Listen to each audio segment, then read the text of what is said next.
राज्य मंत्रिमंडळाचा विस्तार लवकरच होणार आहे। लोकसभा निवडणुकीत अपेक्षित यश न मिळाल्यानं महायुतीतील नाराजी दूर करण्याचा प्रयत्न सरकारकडून केला जाणार आहे।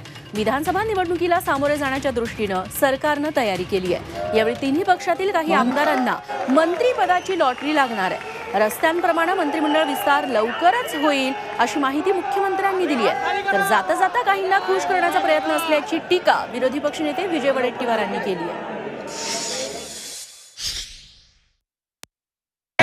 रस्त्यांचा विस्तार झाला, मंत्रिमंडळाचा विस्तार नेमका कधी होणार? सेंट्रलचा झालाय, रस्त्यांचा विस्तार पण होतोय आणि मंत्रिमंडळाचा विस्तार पण लवकर